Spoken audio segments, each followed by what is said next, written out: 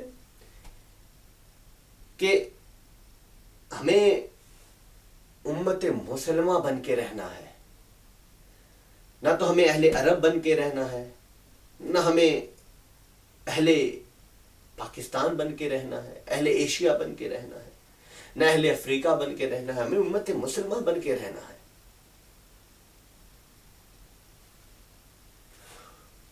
تو توقیر بھائی، آپ نے میرے ساتھ یہ ایک واقعہ آپ نے کہا میں شیئر کر دوں، آپ کی ذاتی زندگی کے حوالے سے، کہ ایک غیر مسلم آپ کے پاس آیا، تو غالباً وہ دین کی طرف آنا چاہتے تھے۔ انہوں نے آپ سے یہ سوال کیا، اس غیر مسلم نے بھائی سے سوال کیا کہ جناب میں مسلمان ہونا چاہتا ہوں، لیکن میرے لیے کون سا دین بہتر ہے؟ شیعہ دین، سنی دین، دیوبند دین؟ تو یہی میں آپ کو تھوڑی دیر پہلے کہہ رہا تھا کہ ہم فرقوں میں ایسے بٹ چکے ہیں اور بھائی کہ ہمیں پتہ ہی نہیں ہے، ہمیں سمجھ ہی نہیں ہے کہ ہم اپنے دین کے ساتھ کیا کر رہے ہیں، کیا ظلم کر رہے ہیں ہم اپنے دین کے ساتھ، ہمیں خبر ہی نہیں ہے۔ تو جتنی ہماری خرابی ہے اس کے اندر، اتنی ہی بلکہ اس سے کہیں زیادہ علماء دین کی بھی کمیاں ہیں کہ وہ اپنے آپ کو لوگوں میں اس طرح سے نہیں لائے جس طرح سے انہیں لانا چاہیے تھا، لوگوں کو اس طرح سے علم نہیں سکھایا جس طرح سکھانا چاہیے تھا۔ معاشرتی خرابیوں کو انہوں نے صرف گورنمنٹ کی ذمہ داری بنا دی، اور یہ گورنمنٹ کی ذمہ داری نہیں ہے، یہ آپ کی ذمہ داری ہے، علماء دین کی ذمہ داری ہے۔ آپ معاشرے کے اندر جو خرابیاں ہیں ان کو اجاگر کرنا آپ کی ذمہ داری ہے، آپ کریں ان کو اجاگر، اور آپس میں اتفاق کے ساتھ۔ ایسا نہیں ہے کہ ایک جناب یہاں بیٹھیں دوسرے جناب یہاں بیٹھیں، تو آپ آپس میں جب اتفاق کریں گے تو پھر عام لوگوں کا آپس میں اتفاق ہوگا۔ جب آپ آپس میں لڑیں گے تو ظاہر ہے کہ جو آپ کے فالوورز ہیں وہ بھی ایک دوسرے سے لڑیں گے۔ تو خدا را اب اتفاق اور وہ قرآن آپ کیوں بھول جاتے ہیں؟ باقی ساری چیزیں آپ کو یاد رہتی ہیں، آپ یہ کیوں بھول جاتے ہیں کہ تفرقہ بازی حرام ہے، مکروہ، ممنوع ہے؟ جناب یہ یاد رکھا کیجئے، یہ باتیں آپ کے یاد رکھنے کی ہیں۔ اور دوسری یہ ہے کہ علی ارسلان نے سوال کیا کہ ہم ریئیکٹ کیوں نہیں کرتے؟ ہمارے اندر اتنی خرابیاں ہیں، ہم بالکل ایسے کیوں ہیں کہ ہمیں کچھ فرق ہی نہیں پڑتا؟ تو جناب معذرت کے ساتھ ہم بے حس ہو چکے ہیں، ہم بے حس لوگوں کا ہجوم ہے جسے کوئی فرق نہیں پڑتا معاشرے میں قتل ہو رہا ہے، کوئی فرق نہیں پڑتا بم بلاسٹ ہو رہا ہے، کوئی فرق نہیں پڑتا کسی کی عزت جا رہی ہے، کوئی ہمیں فرق نہیں پڑتا۔ میں ایک مثال دیا کرتا ہوں کہ آپ قبرستان کے اندر جاتے ہیں، آپ کو بے شمار قبریں ملتی ہیں، وہاں پہ کتنے ہی لوگ ہوتے ہیں، وہاں پہ کتنے لوگ ہوتے ہیں قبرستان کے اندر جو قبروں کے اندر ہیں، لیکن آپ وہاں پہ جو مرضی کر لیں ان میں سے کوئی ایک اٹھ کے آپ کو یہ نہیں کہے گا آپ نے یہ کیوں کیا۔ کیوں؟ کیونکہ وہ مردہ ہیں، وہ مرے ہوئے ہیں۔ تو کچھ ہمارے اندر ایسی عادتیں آ چکی ہیں کہ ہم ذہنی طور پہ مردہ ہو چکے ہیں، ہم ریئیکٹ کرتے ہی نہیں، ہم جتنی خرابیاں ہمارے اندر آ رہی ہیں ہم اس کو نظر انداز کیے جا رہے ہیں کیونکہ ہم بے حس ہو چکے ہیں، ہمیں پرواہ ہی نہیں ہے کیا ہوتا ہے۔ کہیں پوری عیسائی آبادیاں جلا دی جاتی ہیں، ہمیں فرق نہیں پڑتا، پوری ہندو آبادیاں جلا دی جاتی ہیں، ہمیں فرق نہیں پڑتا، میاں بیوی کو زندہ بھٹی کے اندر جلا دیا جاتا ہے، ہمیں فرق نہیں پڑتا۔ کیوں فرق نہیں پڑتا؟ یہ کون سا دین ہے جس کو ہم فالو کر رہے ہیں؟ کیا ہمارے دین نے ہمیں یہ سکھایا ہے؟ ہمارا دین تو سراپا محبت ہے، اتفاق ہے۔ ہمیں تو یہاں تک حکم ہے کہ اگر کسی نے ایک شخص کو ناحق قتل کیا، اس نے پوری انسانیت کو قتل کر دیا، تو ہم یہ کیسے کر سکتے ہیں کہ کسی کو زندہ بھٹی کے اندر جلا دیں؟ یہ کوئی احساس رکھنے والا انسان نہیں کر سکتا، جذبات رکھنے والا انسان اور دین پہ عمل پیرا انسان نہیں کر سکتا، یہ کوئی مردہ ذہن والا انسان ہی کر سکتا ہے جس کے اندر احساس حس نام کی کوئی چیز ہی نہیں ہے۔ زندہ انسانوں کا یہ کر ہی نہیں سکتے وہ، اور جو دین پہ چلنے والے وہ تو قطعاً یہ نہیں کر سکتے، کسی صورت نہیں کر سکتے۔ تو یہاں پھر یہ بات آتی ہے کہ جناب آپ نام تو ہمارے دین کا استعمال ہو رہا ہے، خرابیوں میں ہمارا دین بدنام ہو رہا ہے، تو دین کو بچانے کی ذمہ داری سب پہ آتی ہے، مجھ پہ آتی ہے، آپ عوام پہ آتی ہے، حکمرانوں پہ آتی ہے، علماء دین پہ آتی ہے، اور سب سے زیادہ علماء دین پہ آتی ہے، کیونکہ علماء دین کا اثر و رسوخ ہے، عوام ان کی بات مانتے ہیں، ان کی بات پہ چلتے ہیں، تو ان کا کام ہے کہ وہ لوگوں کے اندر پیار محبت کا درس دینا شروع کر دیں، اب بھول جائیں نفرتوں کو، چھوڑیں کون کیا ہے کون کیا ہے۔ ہم کسی کے ایمان کو پرکھ سکتے ہی نہیں، ہمارے پاس وہ پیمانے ہی نہیں کہ ہم کسی کے ایمان کو میئر کر سکیں۔ تو نہ جنت ہماری ہے کہ ہم کسی کو جنت دے دیں، نہ جہنم ہماری ہے ہم کسی کو جہنم میں ڈال دیں، یہ اللہ کے کام ہے، اللہ تک رہنے دیں۔ ہم نے وہ کام شروع کر دیا، ہم اللہ کے کام اپنے ہاتھوں میں لیے بیٹھے اور ہمارے اپنے کام ہم اللہ کے سپرد کیے بیٹھے ہیں۔ تو جو ہمارے کرنے والے کام ہیں وہ ہمیں کرنے چاہیے، اور جو اللہ کے کرنے کے کام ہیں وہ اللہ پہ رہنے دینے چاہیے، ہم لوگوں کو ہاتھوں میں نہیں لینے چاہیے وہ۔ تو جناب پیار محبت اتفاق اتحاد اسی درس کے ساتھ کہ ہم خدا کرے کہ ہمارے اندر اتفاق آئے، پیار آئے، محبت آئے، اسی درس کے ساتھ اپنے میزبان محمد یاسر کو اجازت دیجیے، زندگی رہی پھر ملیں گے انشاءاللہ۔ السلام علیکم ورحمۃ اللہ وبرکاتہ۔